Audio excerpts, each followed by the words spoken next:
Bonsoir, bonsoir, bonsoir, bonsoir à tous. Que le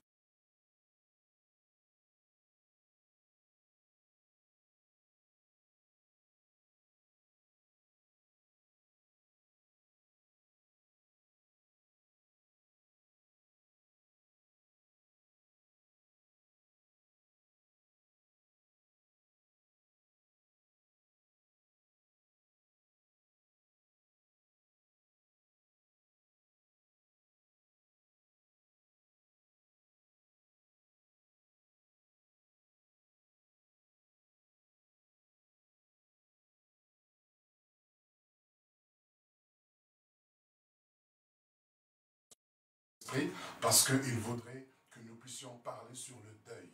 Alors, je vous salue. Bienvenue donc à 1 heure pour restaurer. Nous avons l'habitude de nous voir chaque matin pour 5 minutes. Et bien ce soir, nous sommes là pendant 1 heure, un temps de partage autour de la parole de Dieu et un temps également de prière. Alors, comme je l'ai dit, je n'aurai pas le temps de pouvoir répondre à vos questions, mais vous pourriez le poser donc via mon messenger, William Miakizabi, ou via donc mon WhatsApp, pour ceux qui ont mon numéro WhatsApp. Vous pourriez donc poser vos questions ou encore laisser vos témoignages. Alors, je salue tous ceux qui se connectent maintenant. Que le Seigneur vous bénisse. Soyez bénis, soyez comblés dans le nom précieux de Jésus. Soyez les bienvenus donc à cette première séquence, 1 heure pour restaurer. Permettez-moi de prier et de recommander ces instants sous la puissance du Saint-Esprit. Saint-Esprit, je veux te dire merci pour ces instants. C'est toi qui es l'enseignant par excellence. C'est toi qui soignes nos cœurs. C'est toi qui transformes nos vies. C'est toi qui nous conduis dans toute la vérité. Oui, ça de parler sur le deuil, cela fait 2 semaines en arrière. Je prie que tu glorifies Jésus, que tu libères ceux qui sont sous l'emprise du deuil, afin que des vies soient transformées, que des vies soient épanouies et que des vies vivent pleinement ce que le Père avait prévu pour eux dans le nom précieux de Jésus. Amen. Alléluia. Gloire soit rendue à notre Dieu. Alors ce soir, nous voulons parler sur le deuil et j'aimerais lire avant qu'on ne prenne notre texte de base qu'on va prendre, sur lequel on va s'appuyer ce soir pour échanger autour du deuil.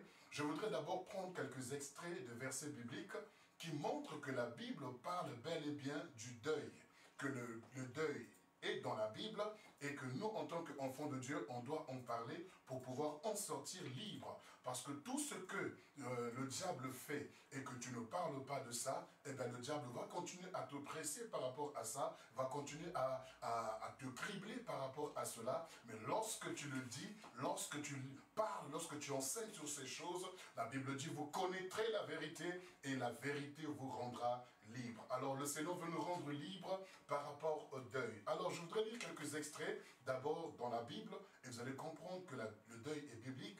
Ensuite, nous prendrons notre texte de base pour ce soir, qu'on va développer par la grâce de Dieu, et par la suite, eh ben, on aura le temps de prier. Alors, on va commencer dans Genèse au chapitre 50. Genèse au chapitre 50, à partir du verset 1er. Genèse chapitre 50, à partir du verset 1er. Pour ceux qui peuvent donc noter les versets, ça sera une très bonne chose. La Bible dit ceci, et je lis. Joseph se jeta sur le visage de son père, pleura sur lui et le baisa. Il ordonna aux médecins à son service d'embaumer son père. Et les médecins embaumèrent Israël, donc Jacob son père. 40 jours s'écoulèrent ainsi et furent employés à l'embaumer. Et les Égyptiens le pleurèrent 70 jours. Quand les jours du deuil furent passés, vous voyez, la Bible parle bien du mot deuil. Quand les jours du deuil furent passés, Joseph s'adressa aux gens de la maison de Pharaon et leur dit, « Si j'ai trouvé grâce à vos yeux, rapportez, je vous prie, à Pharaon ce que je vous dis. Mon père m'a fait jurer en disant, voici je vais mourir, tu m'enterreras dans le sépulcre que je me suis acheté au pays de Canaan. Je voudrais donc y monter pour enterrer mon père et je reviendrai. » Alors, quand vous lisez la suite, vous allez voir que effectivement Joseph a amené Israël donc au pays de Canaan. Et là-bas, pendant 7 jours également, ils ont fait le deuil. Alors, j'aimerais continuer toujours dans le livre de Exode, au chapitre, Deutéronome chapitre 34, le verset 7 et le verset 8. Deutéronome chapitre 34, le verset 7 et le verset 8. Là, il est question de Moïse. Après avoir parlé du patriarche Israël ou Jacob, nous parlons ici maintenant de Moïse. La Bible dit ceci, Deutéronome 34, le verset 7 et le verset 8. Moïse était âgé de 120 ans lorsqu'il mourut. Sa vue n'était point affaiblie et sa vigueur n'était point passée. Les enfants d'Israël pleurèrent Moïse pendant 30 jours dans les plaines de Moab, et ces jours de pleurs et de deuil sur Moïse arrivèrent à leur terme. Alors vous voyez, dans Genèse, on nous parle du deuil d'Israël, et ici on nous parle du deuil concernant Moïse. D'un côté, on parle de 40 jours, et on dira que le peuple de Pharaon, donc les Égyptiens, vont pleurer donc la dépouille d'Israël pendant 70 jours. Et lorsque Joseph arrive à Canaan, il fait encore le deuil pendant 7 jours. Alors nous continuons dans quelques extraits toujours, pour voir que la Bible parle bel et bien du deuil, pour ne pas que vous soyez choqués ou scandalisés, et que nous puissions ensuite enseigner là-dessus et prier par la suite. Alors nous continuons dans Ecclésiaste au chapitre 7, à partir du verset 1er au verset 4. Ecclésiaste toujours, donc au chapitre 7, j'aimerais lire rapidement à partir du verset 1er au verset 4. La Bible dit ceci: « Une bonne réputation vaut mieux que le bon parfum, et le jour de la mort que le jour de la naissance. Mieux vaut aller dans une maison de deuil que d'aller dans une maison de festin, car c'est là la fin de tout homme. Et celui qui vit prend la chose à cœur. Mieux vaut le chagrin que le rire, car avec un visage triste, le cœur peut être content. Le cœur des sages est dans la maison de deuil, et le cœur des insensés dans la maison de joie. » Alors, vous voyez ici, une fois de plus, la Bible parle bel et bien du deuil. Alors, pour finir, encore un dernier verset, une dernière référence, dans Ézéchiel au chapitre 24, du verset 15 au verset 17. Ézéchiel au chapitre 25, nous allons rapidement, par la grâce de Dieu, Ézéchiel, donc chapitre 24, du verset 15 au verset 17. La Bible dit ceci, et moi je lis. « La parole d'Éternel me fut adressée en ces mots. Fils d'homme, voici, je t'enverrai par une mort soudaine, ce qui fait les délices de tes yeux. Tu ne te lamenteras point, et tu ne pleureras point, et tes larmes ne couleront pas. Soupire en silence, et ne prends pas le deuil des morts. Attache ton turban, mets ta chaussure à tes pieds, et ne te couvre pas la barbe, et ne mange pas de pain des autres. » Alors, ici, le verset 17 est beaucoup plus explicite en disant « Soupire en silence et ne prends pas le deuil des morts, ou ne pleure pas les morts comme d'habitude, ou ne pleure pas les morts comme le font les autres. Mais toi, ce que tu dois faire, attache ton turban, mets ta chaussure à tes pieds et ne te couvre pas la barbe et ne mange pas donc les pains des autres. » Alors, vous avez vu à la lecture ou à la lumière de ces quelques versets bibliques, nous voyons que la Bible parle sur le deuil. Et nous, on n'en parle pas, on n'enseigne pas là-dessus. Ça fait que plusieurs sont esclaves du deuil, plusieurs sont emprisonnés et le diable profite pour cribler, oppresser, assujettir, dominer la vie de plusieurs personnes. Alors, à la lumière de la parole, nous allons prendre un texte biblique maintenant sur lequel nous allons nous appuyer ce soir, qu'on va développer et qu'on va pouvoir par la suite prier. Alors, 2 Samuel au chapitre 12, à partir du verset 1er au verset 25. C'est un peu long, mais comme nous avons 1 heure ce soir, donc nous avons le temps, et je me réjouis de prendre le temps de pouvoir m'exprimer ce soir. Alors, 2 Samuel, merci Seigneur pour ta parole qui nous aide ce soir, et qui va nous aider encore davantage, au chapitre 12, du verset 1er au verset 25, je vais faire la lecture rapidement. la Bible dit ceci, et moi je lis. L'Éternel envoya Nathan vers David. Et Nathan vint à lui et lui dit, il y avait dans une ville 2 hommes, l'un riche et l'autre pauvre. Le riche avait des brebis et des bœufs en très grand nombre. Le pauvre n'avait rien du tout qu'une petite brebis qu'il avait achetée. Il la nourrissait et elle grandissait chez lui avec ses enfants. Elle mangeait de son pain, buvait dans sa coupe, dormait sur son sein et il la regardait comme sa fille. Un voyageur arriva chez l'homme riche. Et le riche n'avait pas voulu toucher à ses brebis ou à ses bœufs pour préparer un repas au voyageur qui était venu chez lui. Il a pris la brebis du pauvre et l'a apprêtée pour l'homme qui était venu chez lui. La colère de David s'enflamma violemment contre cet homme et dit à Nathan, l'Éternel est vivant, l'homme qui a fait cela mérite la mort. Et il rendra 4 brebis pour avoir commis cette action et pour avoir été sans pitié. Et Nathan dit à David, tuez cet homme-là. Ainsi parle l'Éternel, le Dieu d'Israël. Je t'ai oint pour roi sur Israël et je t'ai délivré de la main de Saül. Je t'ai mis en possession de la maison de ton maître. J'ai placé dans ton sein les femmes de ton maître et je t'ai donné la maison d'Israël et de Juda. Et si cela eût été peu, j'aurais encore ajouté. Pourquoi donc as-tu méprisé la parole de l'Éternel en faisant ce qui est mal à ses yeux? Tu as frappé de l'épée Uri, le Héthien, tu as pris sa femme pour en faire ta femme, et lui, tu l'as tué par l'épée des fils d'Ammon.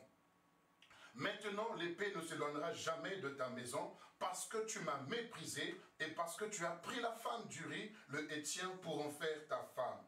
Ainsi parle l'Éternel, voici je vais faire sortir de ta maison le malheur contre toi, et je vais prendre sous tes yeux tes propres femmes pour les donner à un autre qui couchera avec elles à la vue de ce soleil.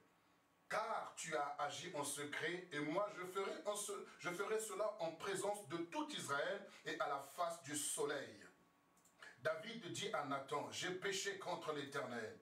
Et Nathan dit à David, l'Éternel pardonne ton péché, tu ne mourras point. Mais parce que tu as blasphémé, tu as fait blasphémer les ennemis de l'Éternel, en commettant cette action, le fils qui t'est né mourra. Et Nathan s'en alla dans sa maison. L'Éternel frappa l'enfant que la femme d'Uri avait enfanté à David, et il fut dangereusement malade. David pria Dieu pour l'enfant et jeûna. Et quand il rentra, il passa la nuit couché par terre. Les anciens de sa maison insistèrent auprès de lui pour le faire lever de terre, mais il ne voulut point, et il ne mangeait rien avec eux. Le 7e jour, l'enfant mourut. Les serviteurs de David craignaient de lui annoncer que l'enfant était mort, car ils disaient, voici lorsque l'enfant vivait encore, nous lui avons parlé et il nous a pas écoutés. Comment oserons-nous lui dire, l'enfant est mort? Il s'affligera bien davantage. David aperçut que ses serviteurs parlaient tout bas entre eux, et il comprit que l'enfant était mort. Il dit à ses serviteurs, l'enfant est-il mort? Et ils répondirent, il est mort. Alors David se leva de terre, il se lava, soignit et changea de vêtements.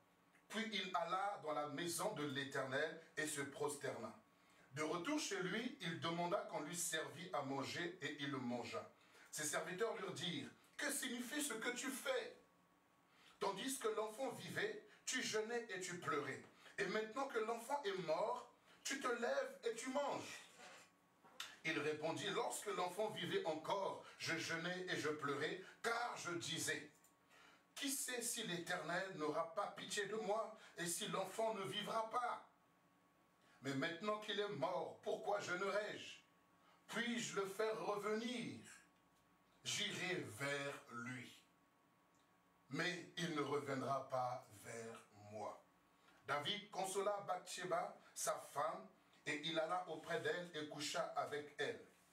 Elle enfanta un fils qu'il appela Salomon, qui fut aimé de l'Éternel. Il le remit entre les mains de Nathan le prophète, et Nathan lui donna le nom de Yedidja, à cause de l'Éternel. Amen. Que le Seigneur bénisse sa parole et nous enseigne ce soir au nom de Jésus-Christ. Alors ce soir, nous sommes en train de parler sur le thème du deuil. Il faut d'abord comprendre qu'est-ce que le deuil. Donc le deuil vient du mot latin dolium, dolium qui signifie simplement douleur.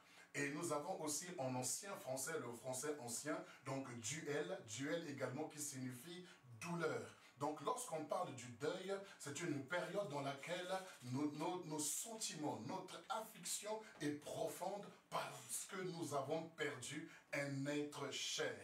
On a perdu subitement, brusquement, une personne à laquelle on pouvait tenir. Donc le deuil, c'est la période durant laquelle une personne a donc la douleur d'avoir perdu un être très cher. Alors, il y a une différence entre les funérailles, le deuil et donc les obsèques. Donc je vais rapidement définir ces différents termes. Je viens de définir le mot deuil. Donc lorsqu'on parle des funérailles, on parle de la cérémonie donc, civile ou religieuse par laquelle nous rendons hommage pour la dernière fois donc, au défunt avant donc, de l'inhumer ou de l'enterrer. Donc les obsèques, c'est donc toute la partie qui comporte dès l'annonce du décès jusqu'à l'enterrement. Donc tout cela, on parle des obsèques.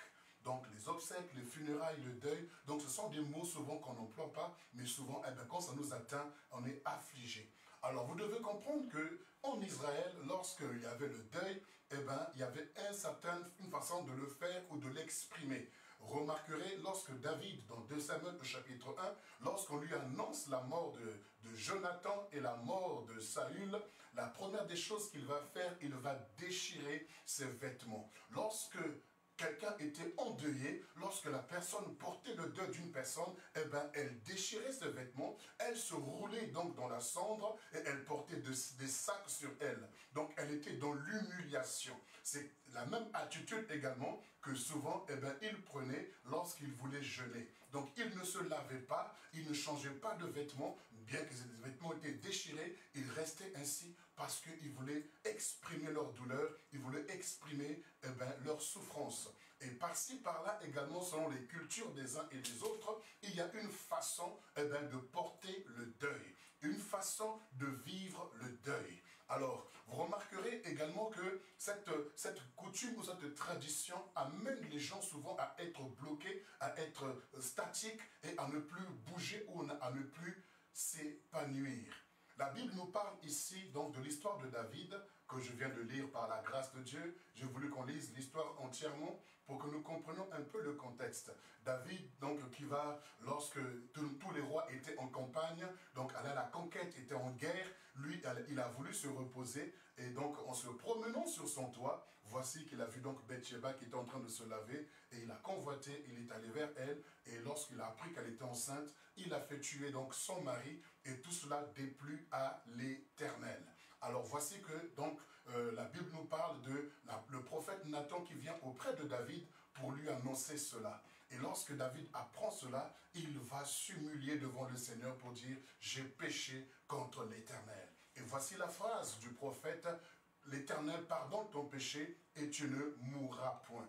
C'est pourquoi le psaume 18 de David, verset 18, il dit « Je ne mourrai pas, mais je vivrai, et je raconterai les œuvres de l'Éternel. » Parce que le prophète Nathan lui avait déjà annoncé qu'il ne mourra point. Mais néanmoins, le Seigneur annonce le malheur dans sa maison. Il lui annonce que ses femmes vont être abusées sur le toit, publiquement devant Israël, et cela s'est produit dans 2 Samuel au chapitre 16, où donc Amon est monté sur Carmon, Absalom est monté du moins sur le toit et a couché avec les concubines de David, et il lui a annoncé la deuxième chose, l'épée ne s'éloignera pas de ta maison, et la troisième chose, l'enfant qui vient de te naître, il va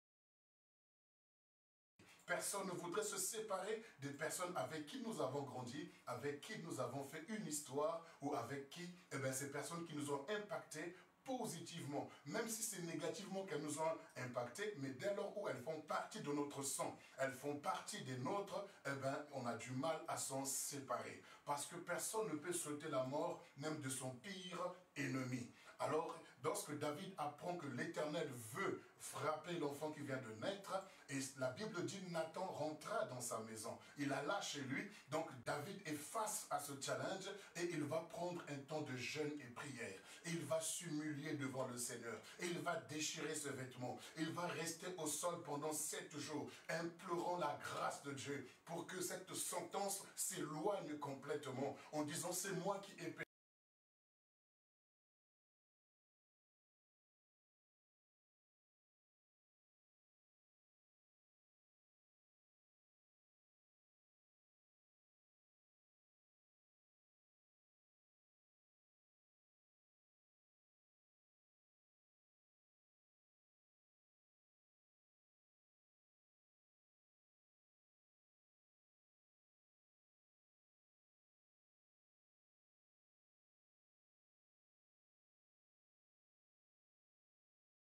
Parce que la mauvaise nouvelle ne nous apporte pas du tout gaieté. La mauvaise nouvelle ne nous apporte pas la joie. La mauvaise nouvelle ne nous apporte pas le sourire. Alors personne ne voulait se lever pour aller annoncer ça à David.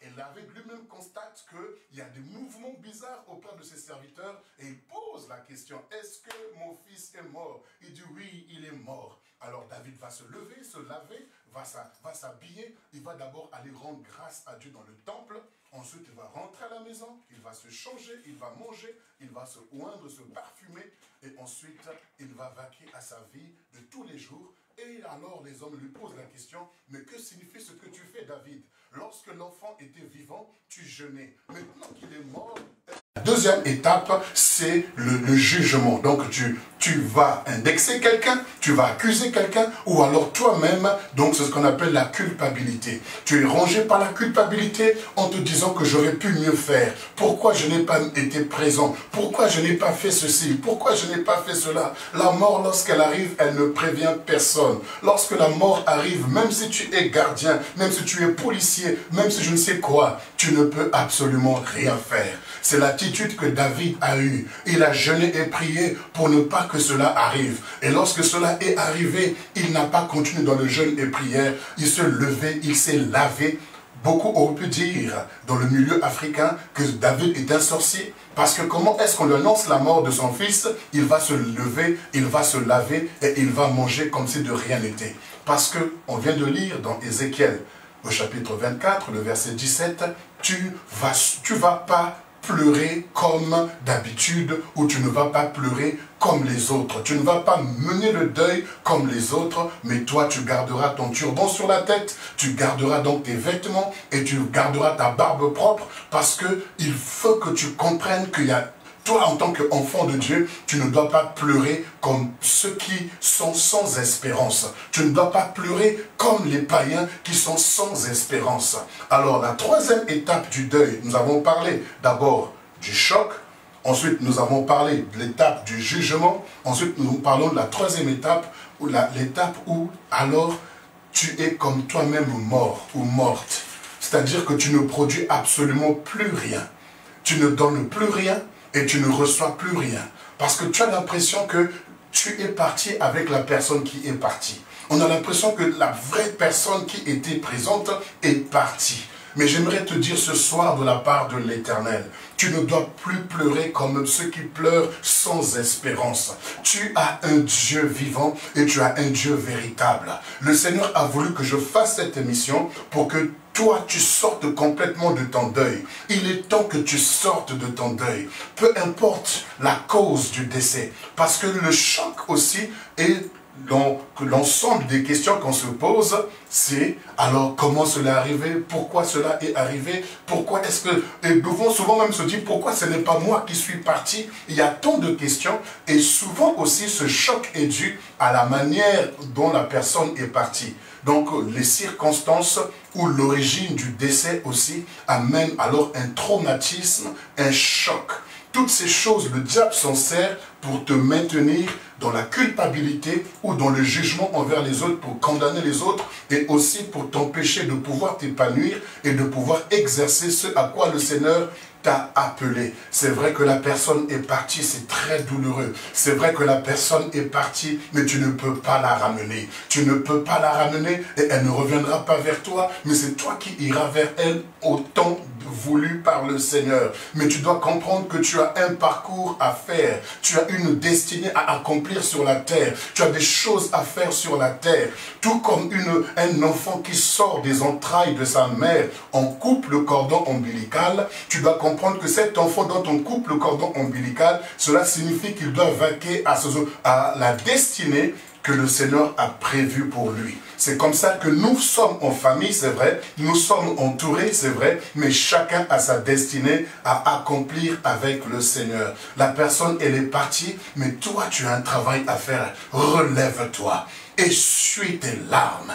Il est temps que tu sortes complètement du deuil. Il est temps que le peuple de Dieu, il faut que les nations regardent et voient la gloire de Dieu au travers de toi. Car la joie du Seigneur est ta force. La joie du Seigneur, c'est ça qui va t'animer et qui va t'amener plus loin. Il est temps que tu sortes complètement de la sécheresse, que tu sortes complètement de la condamnation. Parce que l'esprit de mort est en train de te guetter pour que tu puisses ne plus produire quoi que ce soit. L'esprit de mort ne vient pas seulement éliminer quelqu'un physiquement, mais l'esprit de mort vient également attaquer tous les domaines de ta vie pour que rien ne produise, pour que rien ne se multiplie, pour que rien ne progresse. Et lorsque tu acceptes le deuil pendant longtemps, tu es en train de mourir toi-même à petit feu. C'est un suicide qui ne dit pas son nom et à petit feu. Mais le Seigneur t'interpelle ce soir. Il faut que tu te lèves, il faut que tu te réveilles, comme David.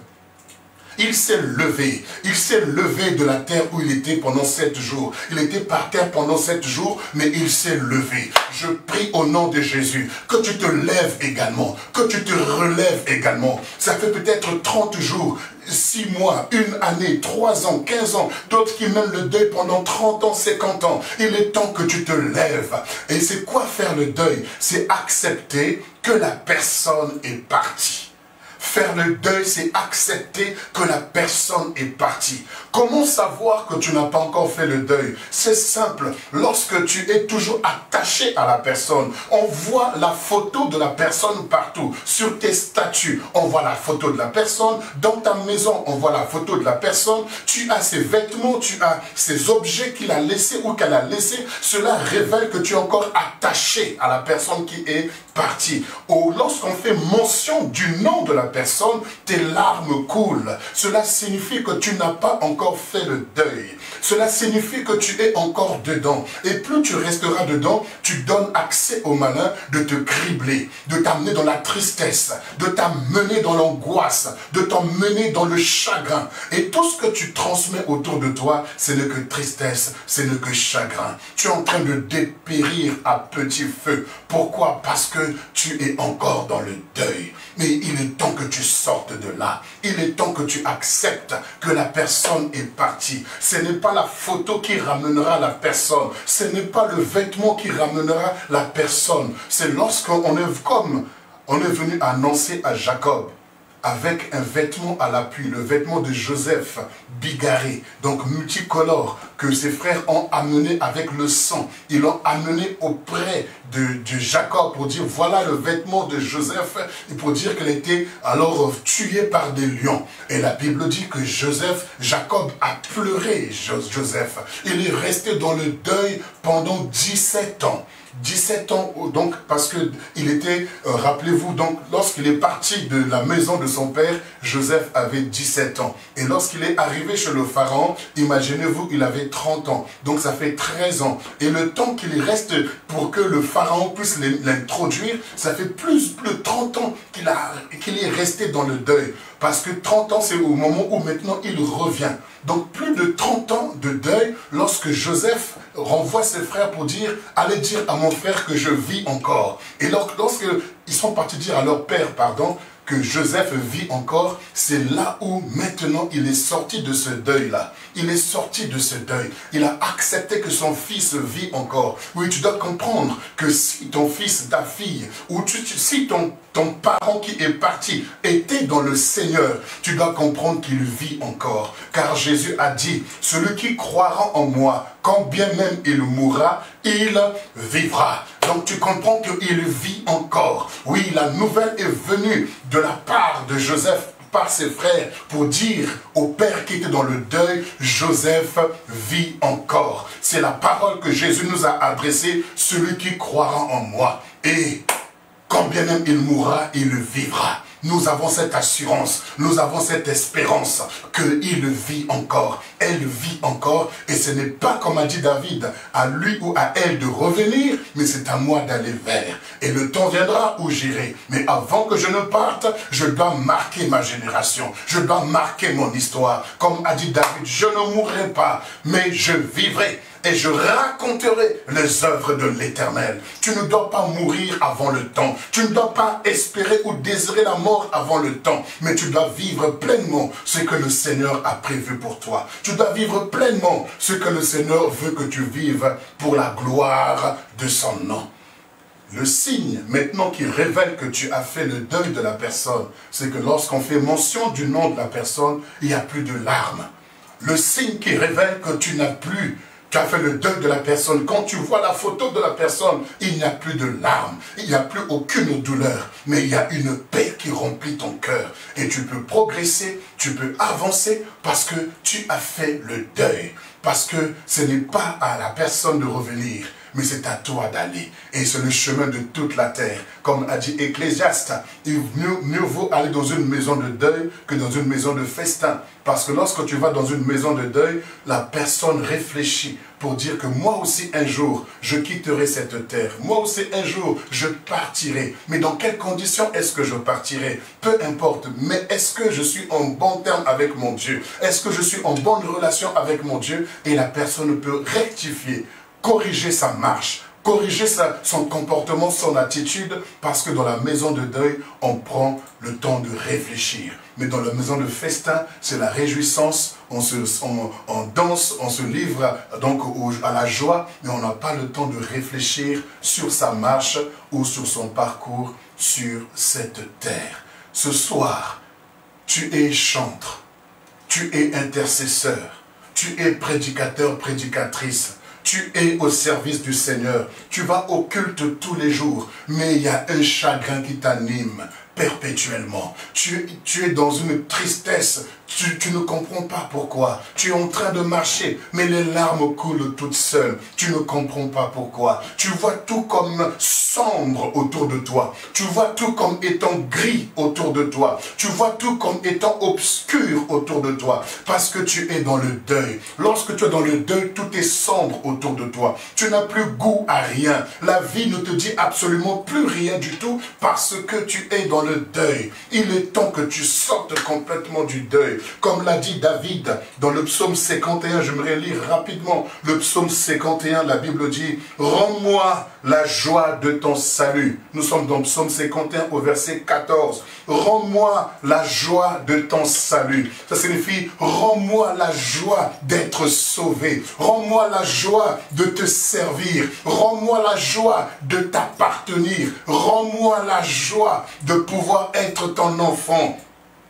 Et qu'un esprit de bonne volonté me soutienne. Oui, ça sera l'un des sujets de notre prière ce soir. Il faut que le Seigneur te rende la joie de ton salut.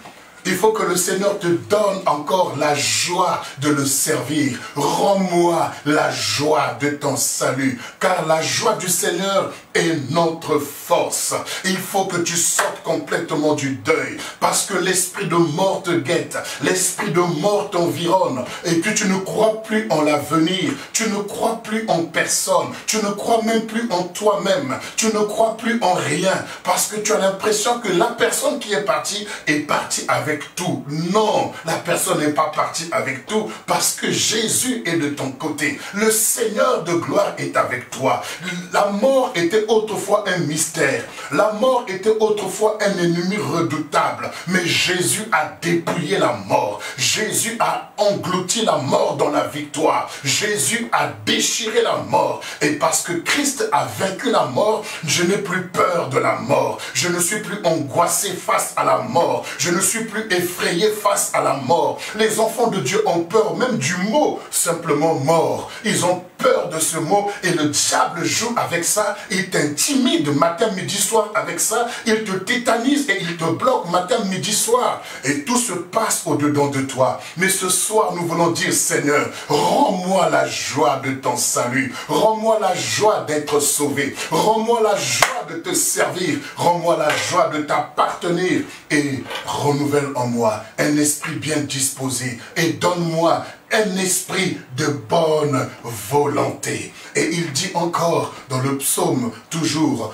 30 au verset 6, il dit ceci, c'est extraordinaire, que la nuit viennent les pleurs, la nuit vient le deuil, mais le matin vient avec le jubilé. Oui, il y a un temps pour pleurer et un temps pour se relever. Il est temps que tu te relèves. Ne laisse pas passer ce mois d'avril. Ne laisse pas passer cette semaine. Il faut que nous puissions prier ce soir afin que tout soit restauré dans ta vie.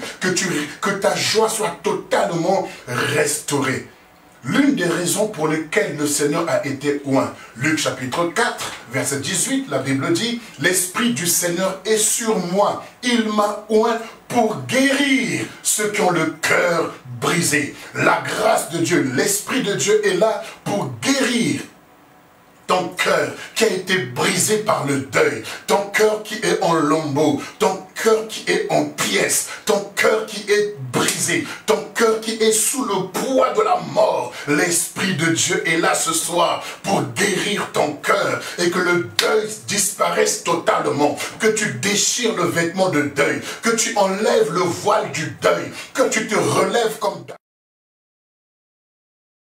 renouvelle en moi un esprit bien disposé. Rends-moi la joie de ton salut. Donne-moi un esprit de bonne volonté. Oui, la nuit est venue avec les pleurs. La nuit est venue avec le deuil. Mais il faut que le matin se lève. Le matin se lève dans ma vie. Car David dit également du Seigneur qu'il est l'étoile brillante du matin. Il est l'étoile qui brille pour moi. Au nom puissant de Jésus. Tu sors de ta nuit de deuil, tu sors de ta nuit de pleurs, tu sors de la nuit d'obscurité, tu sors de la nuit de l'oppression, tu sors de la nuit de la tristesse, tu sors de la nuit de l'angoisse, des inquiétudes, du stress, de la panique, de la peur du lendemain, car l'étoile brillante du matin se lève pour toi, elle se lève pour toi, pour que tu puisses aller et que tu progresses. Le psaume encore 84 dit ceci, le psaume 84, pour ceux qui notent, verset 6 et verset 7. Heureux ceux qui placent en toi leur appui, ils trouvent dans leur cœur les chemins tout tracés. Et le psaume 84, le verset 7 dit ceci, lorsqu'ils traversent la vallée de Baca, il la transforme en un lieu de source, et la pluie la couvre aussi de bénédiction. Heureux ceux qui placent en toi leur appui et qui trouvent donc dans leur cœur des chemins tout tracés. Ce soir, nous voulons nous appuyer sur l'Éternel. Nous voulons prendre l'Éternel comme appui. Nous voulons le prendre comme notre support, comme notre soutien. Car ceux qui s'appuient sur l'Éternel, lorsqu'ils traversent la vallée de Baca, Baca c'est les pleurs, donc le deuil. Lorsqu'ils traversent la vallée du deuil, il transforme cette vallée en oasis. Il transforme cette vallée en un lieu habitable. Oui, il ne faut pas que tu pleures comme Ézéchiel 24 le dit, verset 17. Ne mène pas le deuil comme les autres. Ne pleure pas comme les autres. Car toi, tu as pour appui l'Éternel des armées. Toi, tu as pour appui Jésus-Christ de Nazareth. Heureux ceux qui ont pour appui l'Éternel, car ils trouvent dans leur cœur des chemins tout tracés. Là où les gens sont bloqués dans le deuil, mais toi, le Seigneur, ferait un chemin. Il ferait un chemin pour que tu passes. Il ouvre la mer Rouge pour que tu passes. Pourquoi? Parce que tu appuies. Tu t'appuies sur lui, tu prends pour appui l'Éternel, tu as confiance en lui. Ceux qui s'appuient sur l'Éternel n'auront pas hâte de fuir. Car ceux qui se confient en l'Éternel ne seront jamais dans la confusion. Quand ils traversent la vallée de Baca, quand ils traversent, et c'est une traversée, on n'a pas dit que c'est ton terminus, ne fais pas du deuil ton terminus. C'est pourquoi la Bible parle, ils ont pleuré 30 jours pour Moïse. La Bible dit, ils ont pleuré 7 jours à Canaan pour Jacob. Ils ont précisé le nombre de jours. Je ne dis pas qu'il y a une date précise, un temps précis où tu peux rester dans le deuil. Non, parce que la blessure peut être profonde, la douleur peut être profonde, mais la douleur est la même pour tout le monde. Mais seulement, c'est à toi de te lever. Ne dis pas qu'avec le temps est là, c'est vrai, mais quand tu ne conjugues pas avec le temps, quand tu ne travailles pas avec le temps ne fait rien tout seul. Le temps, ce qu'il fera, c'est de pouvoir agir sur ton corps. Le temps, ce qu'il fera, c'est agir sur ton organe physique. Mais ton homme intérieur, ce n'est pas le temps qui va le changer. C'est toi qui dois prendre la décision, comme David, de se lever de terre, de se lever du deuil, de se lever de la mort, de se lever de l'oppression, de l'adversité du diable. C'est à toi de prendre la décision et de travailler pour dire que ce temps, Seigneur, renouvelle en moi un esprit bien disposé. Renouvelle en moi un esprit bien disposé à t'adorer. Et aussi, rends-moi la joie de ton salut. Rends-moi la joie. Je veux retrouver ma joie de vivre. Je veux retrouver mon zèle pour te servir. Je veux retrouver mon zèle pour aider les autres. Je veux retrouver mon zèle pour faire des affaires. Je veux retrouver mon zèle pour évangéliser. Je veux retrouver mon zèle, Seigneur. Je ne veux plus rester dans le deuil. Il faut que tu prennes la décision, parce que le temps ne fera pas tout pour toi. Le temps agira sur ton corps parce qu'il va se détériorer au fur et à mesure. Le temps va jouer sur ton corps parce que tes cheveux vont pousser, ils vont blanchir. Le temps va jouer sur ton corps. Les dents vont tomber. Le temps va jouer sur ton corps. Tes os vont se fatiguer. Mais intérieurement, c'est toi qui dois te lever. C'est toi qui dois prendre la décision de conjuguer avec le temps pour que le miracle se produise. Change ta vallée de Baca, change ta vallée de pleurs, change ta vallée de deuil en un lieu habitable, en un lieu d'oasis, et que la pluie de bénédiction, la pluie de la restauration puisse surabonder dans ta vie. Au nom puissant de Jésus, j'aimerais prier avec toi ce soir. Les quelques minutes qui nous restent ce soir, nous voulons prendre le temps de prier. Là où tu te trouves, oui, peu importe ce que tu as traversé, peu importe ce que tu as vécu, la solution est la même pour tous. L'Esprit du Seigneur est là pour guérir ton cœur. Et si ton cœur pleure ce soir, si ton cœur crie au Seigneur, et comme Psaume 51, le verset 14, Éternel, rends-moi la joie de ton salut. Je vais au culte, mais je ne suis plus heureux. Je fais le culte, mais je ne suis pas dans la joie. Je vais au travail, mais je vais comme une personne qui va au cimetière. Je suis en train de vivre comme un mort vivant. Je ne vis pas pleinement les promesses. Je ne crois même plus aux promesses de Dieu. Parce que librement ou parce que sincèrement, on ne peut pas dire à Dieu, tu m'as déçu. Mais le comportement que nous avons montre que Dieu t'a déçu. Tu as l'impression que Dieu t'a déçu. Et tu ne lui fais plus confiance. Tu n'es plus à fond pour lui. Tu n'es plus plein de zèle.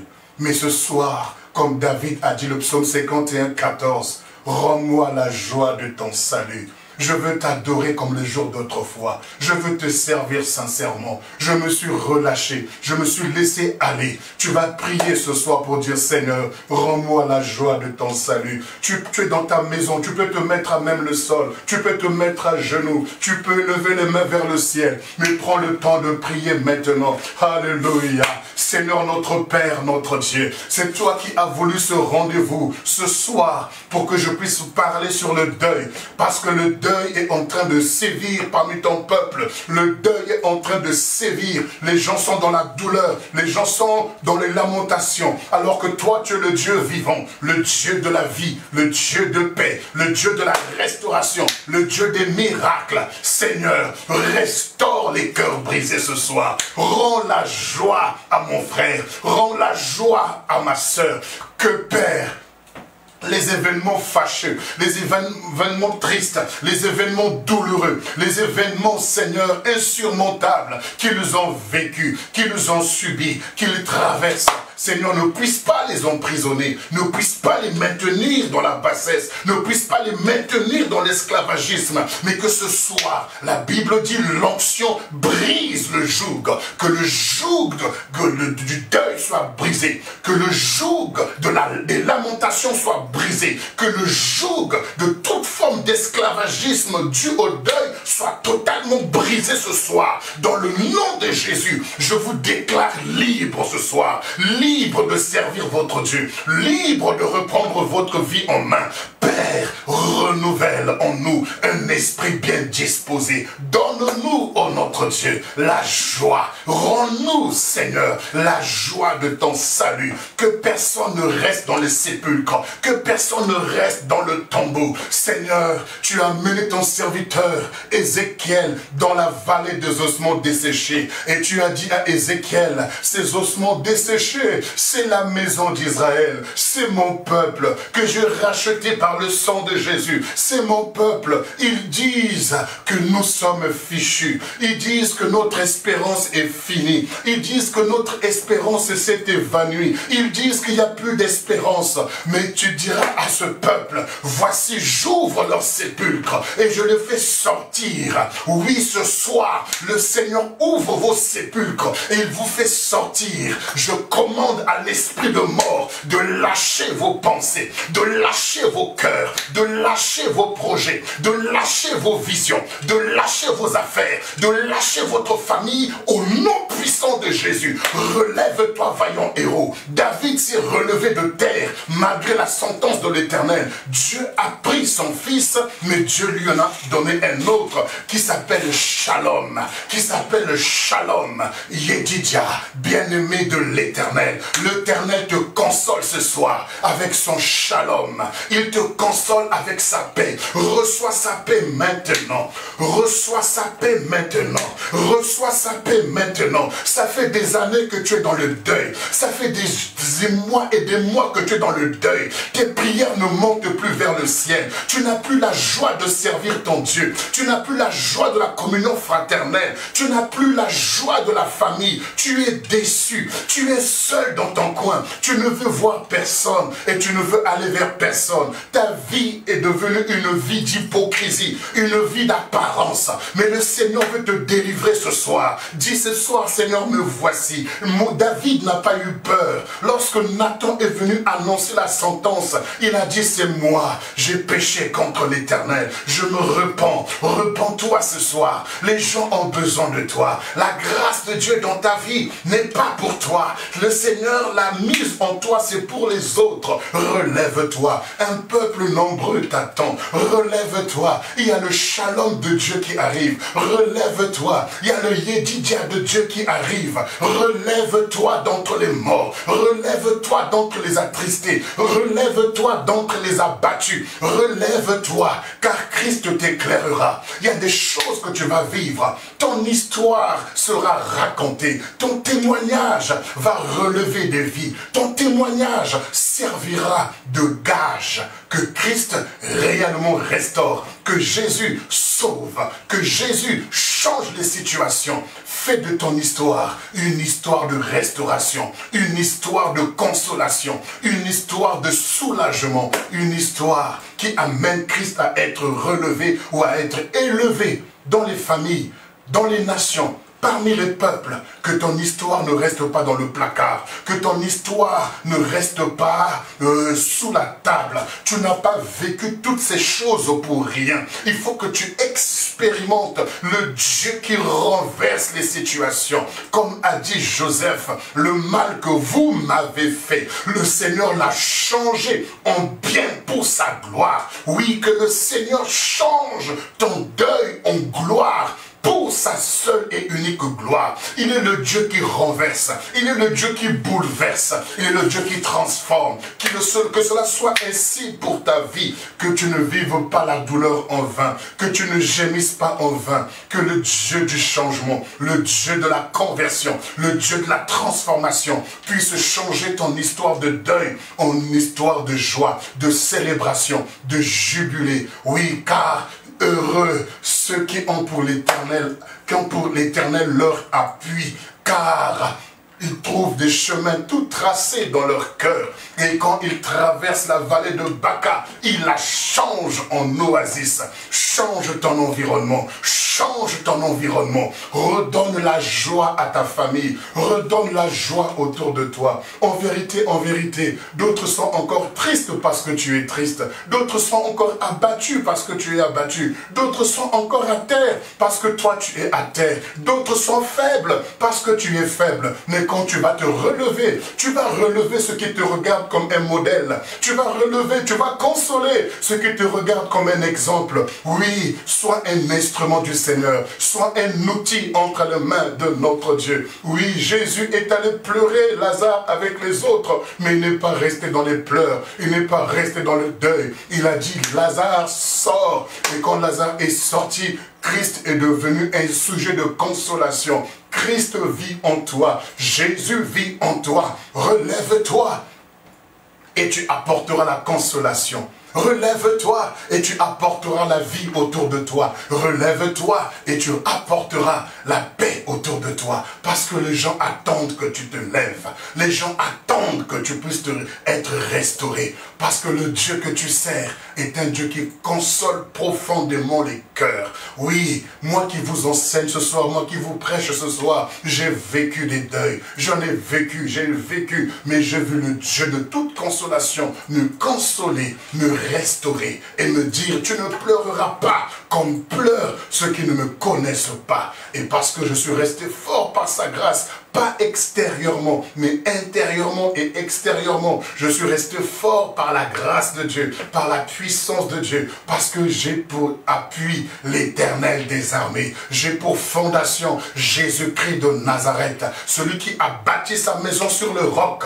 Oui, cette maison ne va pas s'écrouler par le deuil. Elle ne va pas se crouler. Les tempêtes peuvent arriver de mort. Les tempêtes peuvent arriver. Les intempéries peuvent s'abattre sur la maison. Mais la maison résiste. Le deuil vient, la maison résiste. La douleur vient, mais la maison résiste. Parce que j'ai pour fondation Christ Jésus. Oui, quand tu as Christ Jésus pour fondation, tu peux changer. Et tu vas changer la vallée de Baca, le lieu de deuil, en un lieu habitable, en un lieu de consolation, en un lieu de vie, en un lieu de victoire. Oh Seigneur, merci de guérir ces cœurs ce soir. Merci de restaurer ces vies ce soir. Tu vois des larmes qui coulent dans les cœurs. Tu vois ces larmes qui coulent, oh notre Dieu. Merci parce que tu les sèches ce soir. Elles coulent ce soir, ces larmes, pour ne plus qu'elles aient à couler.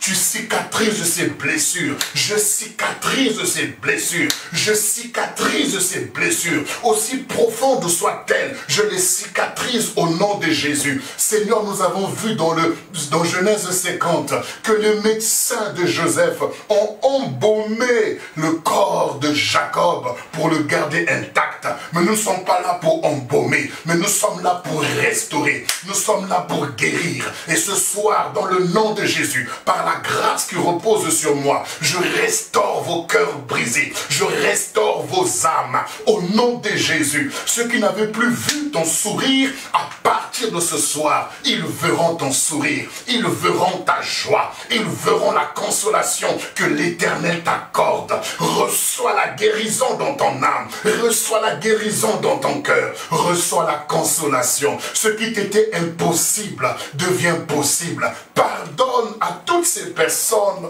que tu condamnes, pardonne à toutes ces personnes que tu juges coupables à cause de ce deuil. Pardonne-toi toi-même également, parce que le juste juge te dit, tes péchés te sont pardonnés, tes fautes te sont pardonnées. Tous ceux à qui vous pardonnerez les péchés, leurs péchés seront pardonnés. Pardonne à ceux qui t'ont offensé et pardonne-toi toi-même. Sors de tout blocage, sors de toute boule de questionnement, sors de tout choc émotionnel, sors de tout choc émotionnel dans le nom de Jésus. Sors de toute stagnation, sors de tout blocage, que tu sois épanoui à partir d'aujourd'hui, que la vie de Christ coule au travers de toi, que la gloire de Dieu puisse te revêtir et que les gens ne te reconnaissent plus. Oh Seigneur notre Père, c'est pourquoi tu avais prévu ce programme, c'est pourquoi tu avais prévu cette émission, c'est pourquoi tu avais prévu ce thème. Accomplis-le ce soir. Accomplis-le ce soir, chacun dans sa maison, chacun chez lui, touche les cœurs, visite les vies, soyez délivrés, soyez libérés, esprit de mort, libère les cœurs, libère les âmes, libère les pensées, au nom puissant de Jésus, la vie de Christ. Je déclare et je proclame la vie de Jésus dans vos vies, la vie de Jésus dans vos maisons, la vie de Jésus dans vos familles, la vie de Jésus. Peu importe là où vous êtes, recevez la vie de Christ. Recevez la consolation de Christ au nom de Jésus. Car si tu crois, tu seras sauvé toi et ta famille. Personne ne reste dans le deuil. Relevez-vous. Jésus est la vie. Jésus est l'auteur et le consommateur de ta foi. Crois ce soir que tu es guéri. Crois ce soir en la consolation qu'il t'accorde. Et ta vie ne sera plus jamais la même.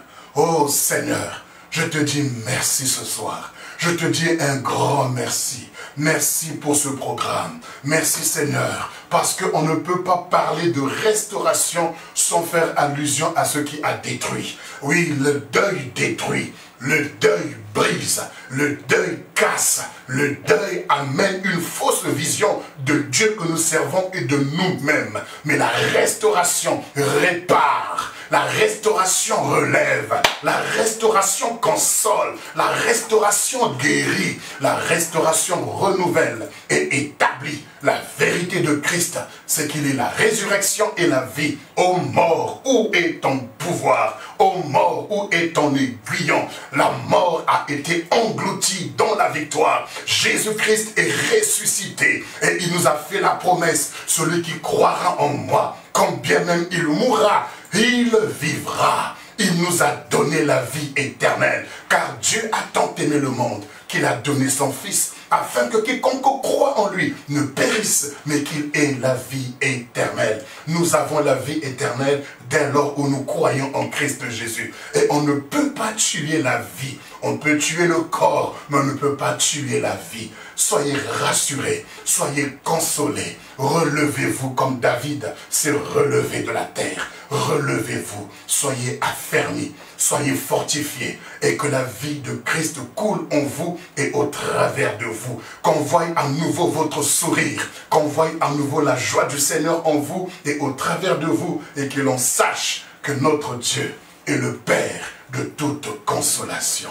Sur ces paroles, je vous souhaite de passer une excellente nuit dans sa présence. Ceux qui n'ont pas pu dormir pendant des années, ce soir vous aurez un sommeil profond, paisible et réparateur dans le nom puissant de Jésus. La paix de Dieu, le shalom de Dieu dans vos cœurs, le shalom de Dieu dans vos pensées, le shalom de Dieu partout où vous allez, au nom puissant de Jésus-Christ.